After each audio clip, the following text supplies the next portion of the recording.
I was writing in the Keep of Time and wanted to move forward into a future, a post-climatic future. I needed names for the people that weren't just common names like Margaret. And I had been typing up a list of insects for Norm and decided that some of them, like Nemura, just conjured up a sort of older, laid-back woman, and Ethrix, a sort of angry teenager, and the heroine Lara Avara. I thought I could just see her, so I gave them these insect names, which then once I was talking in a school, and the teacher happened to be a fly fisherman, and he spotted that wondered why all my characters were named after insects, and he thought I must be a fishing person.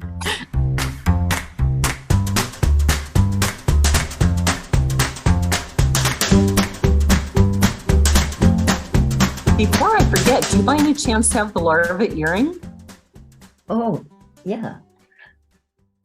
Yeah, when I give talks in schools talking about bugs, I used to wear I'm going to put it against this so that you can see it. My husband Norm worked on caddisflies. Can you see that? Yes. And can you hold it even closer?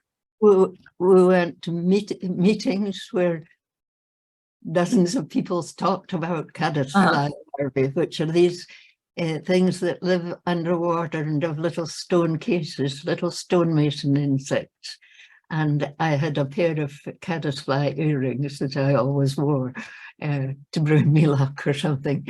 And I lost one of them at one of my meetings. So I have a solitary one, which I managed to find today.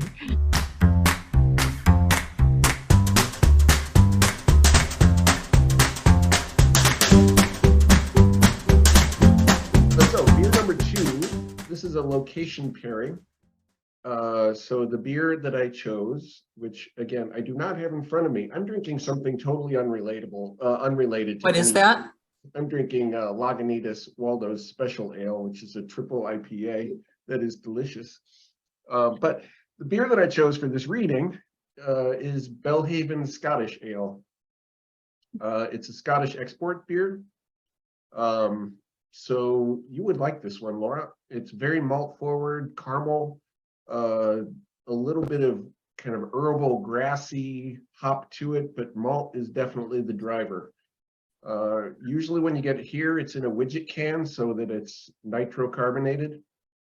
So it has that same kind of creamy, luscious texture that most of Americans would associate with a Guinness, except you've got that caramel that's really emphasized by that creamy texture. It's a delicious beer, and I wish I had it in front of me. Is this anything remotely like it? No. Oh, Nothing okay. remotely like it. Well, it looks like something I'd enjoy, so in that sense. Well, 1554, you're going to like 1554. Right. So, cheers. Cheers. Oh, I do like that.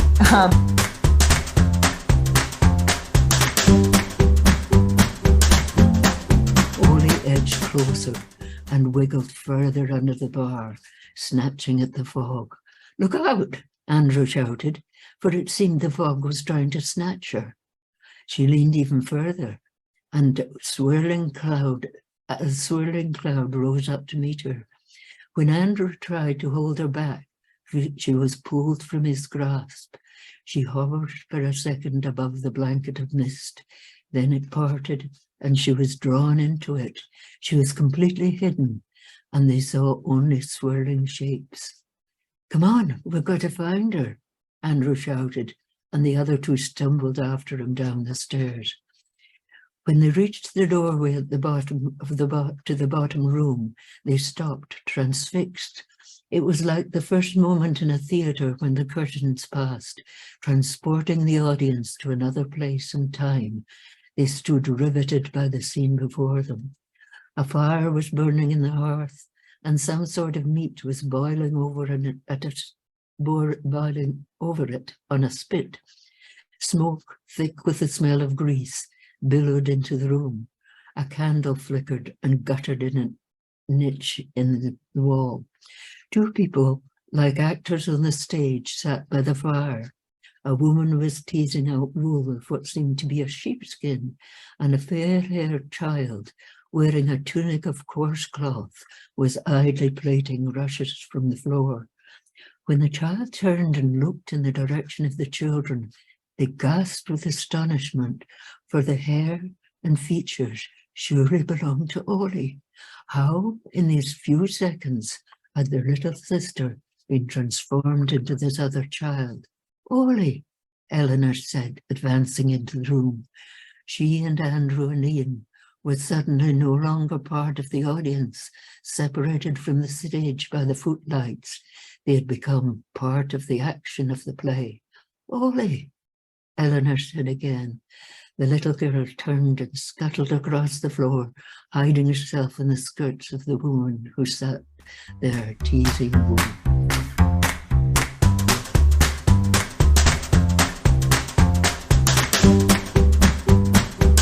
This is a model that was made of the castle by a potter in Kelso at my request.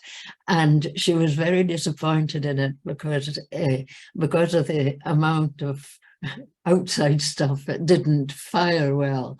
It fired with cracks in it. But it was just how I wanted it to be, to look like a great ruined castle, not just a chunk of pottery. So I love it.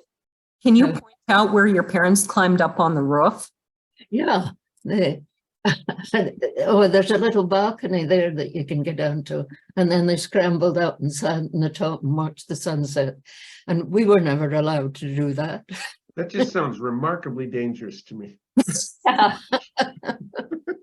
I kind of love that story. I'm glad they didn't fall down, or I wouldn't be here to tell you. Right. No kidding. I loved that story because it reminded me of when I was at Lawrence University, and Brokaw Hall that I lived in had a roof like that you could get up on the roof. And so it was a kind of very bad time in my life. But one of the happy times of that before my sophomore year was a friend and I would climb up on the roof just like that. And we'd just lie on our backs and we'd watch the starlings spinning around overhead. So your story always reminded me of that. Kind of made me smile.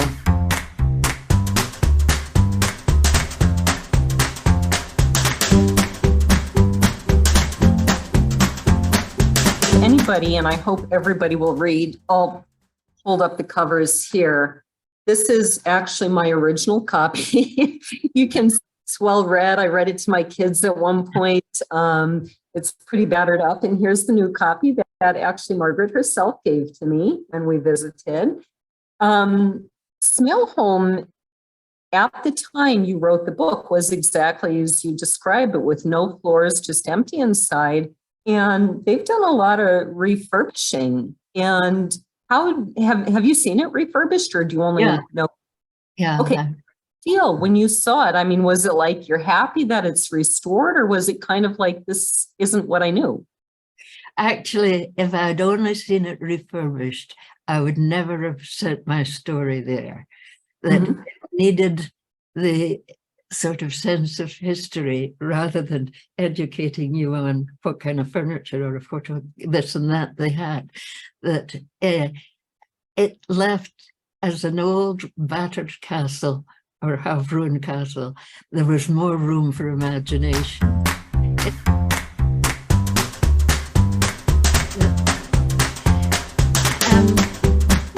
I kind of like Searching for Shona, because it was set very much in the town I grew up in, and it was my wartime experiences, and it has I've had a lot of feedback on it because people don't always like how I ended it. I could see no other way to end it, but and have sort of questioned why I ended it that way. But they got to read to the end.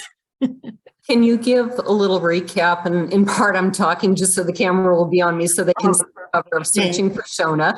But can you give a little bit of a recap of what Searching for Shona is about and how it ended and why people didn't like the ending? Two girls who both happened to be orphans under quite different circumstances one was being evacuated to the south of Scotland and the other was being evacuated to Canada. And at the station, they changed places with each other and grew up for thinking the war would not last very long and they could maybe get away with it. But they spent 6 years living as each other.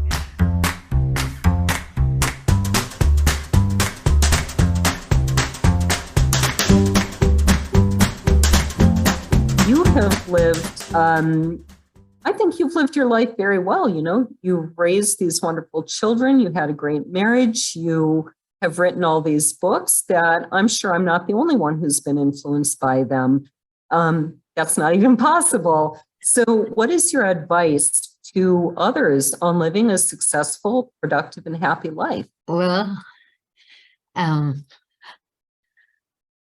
think either read a lot of good books or keep writing a lot of good books, sort of keep on with what was your passion, and maybe enjoy a beer. Enjoy a beer. So it's all to do with books and beer.